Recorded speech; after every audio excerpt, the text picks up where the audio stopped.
And we are live. Hello, everybody. This is Gladys Agawai, and I am founder of Ignite Within. We'll be talking today about how to stop a runaway train, and just really excited to be able to have that conversation. And so today's guest, I'm really excited about. We have Marsha Glee, and Marsha is the owner and life coach with Virgin Coaching. And I'm just so interested in welcome, Marsha. Very excited to be here. Thank you for having me. So, Marsha, our conversation, how to stop a runaway train.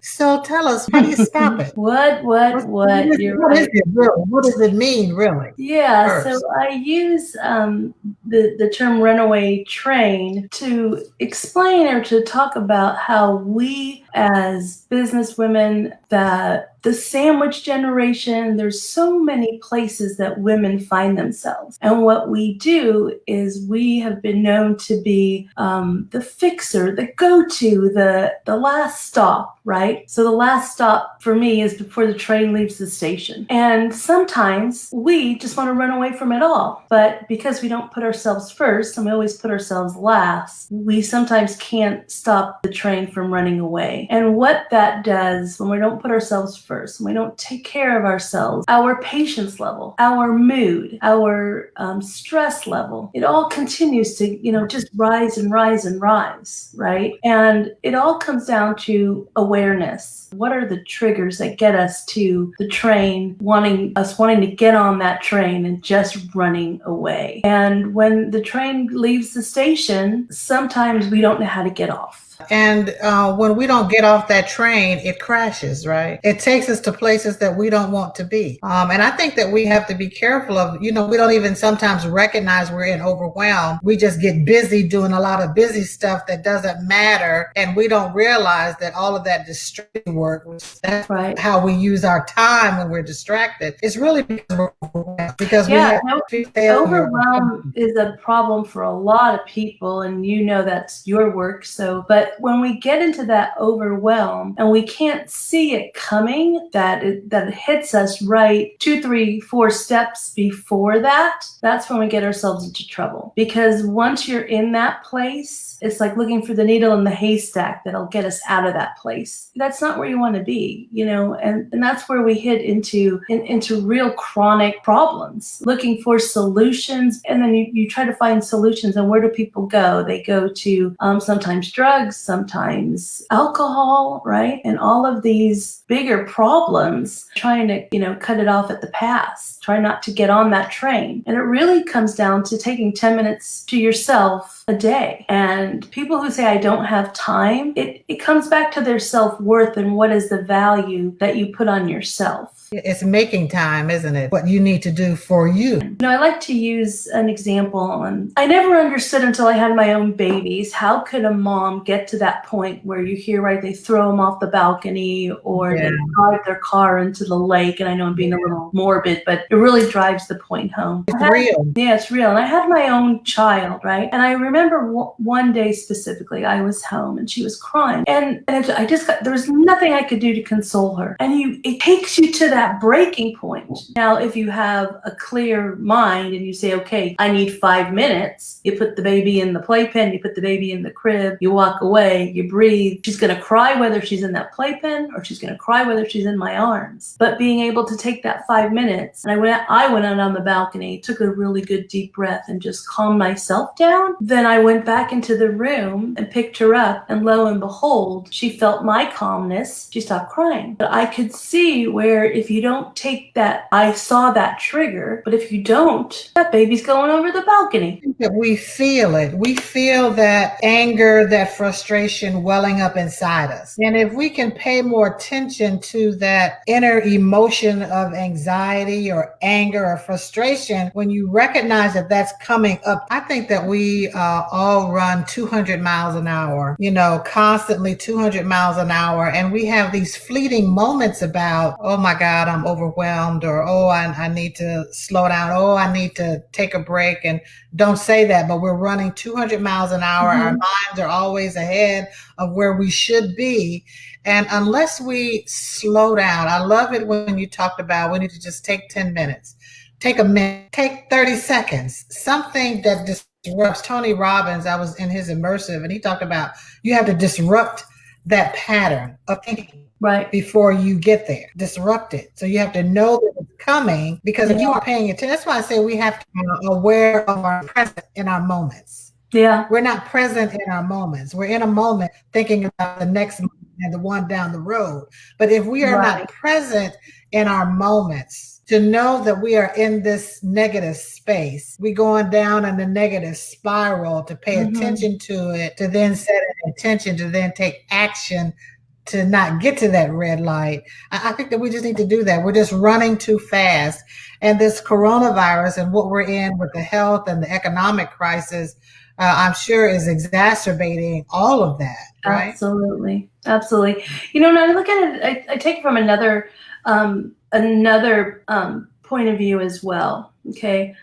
I used to feel that when I was when my children were younger and I was a C-level employee, right? I was a vice president for a company, and you're in that quandary of I want to be present with my kids, but I want to be present at work. I want to continue to go up that corporate ladder. You know, there's the whole glass ceiling thing. How far can I go? And the higher up you went, the more you traveled, and the more I traveled, the more I wasn't home, and it went on and on.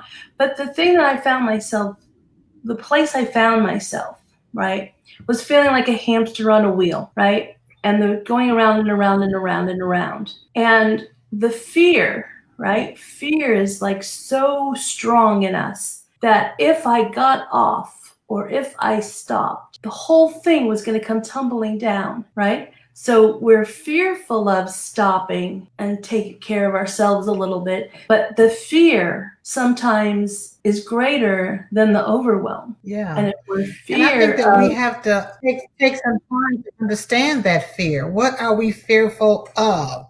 I think it's our decision and choice of what that means. So what are some tips that we can give the people that are listening? For me, is how do you recognize that you're about to go into the yellow, into the red light? What are some things that they should notice as they're going through the process? I think one of the things that you actually talked about is we start feeling it, right? Building within us, right? So at what point do you feel yourself that you can bring it down versus bring it up, right? Is it, when you get up here and you're about to choke, right? That we've waited too long. So it's really looking at being very aware. Awareness is just key to a lot of this, is what patterns, right? And I like to go back to the definition of insanity, right? We're doing the same thing over and over and over and expecting a different result. So I like to help my clients, right? What are you doing? What is the pattern? Do you hear the pattern that gets you to the same place? How do you disrupt? I could use a word you used earlier. How do we disrupt that pattern and take a left turn and just try something else? You know that the boss is going to call you at 10 o'clock in the morning and it's not going to be a good conversation. How do you plan for that conversation? Or looking at a lot of times it's like that we look at the negative to the effect of something versus looking at the positive.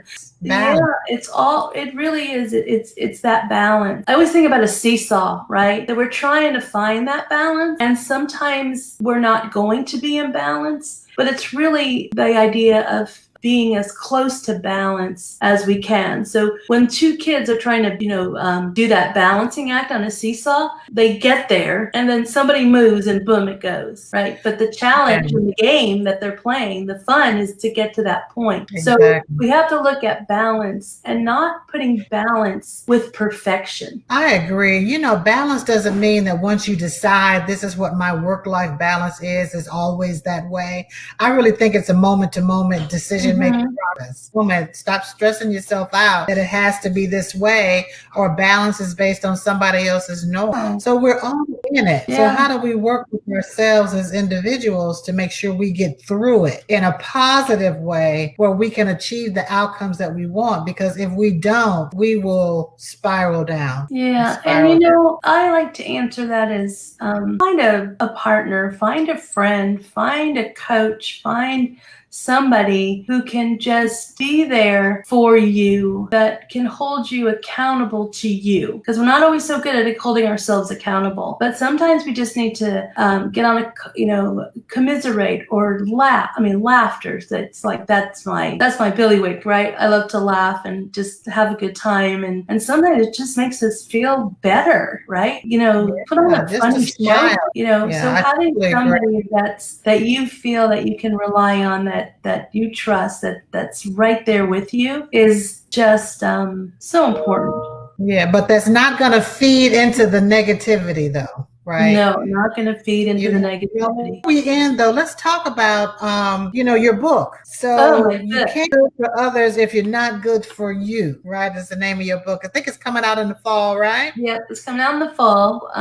It's 30 days to a healthier, wealthier, successful you.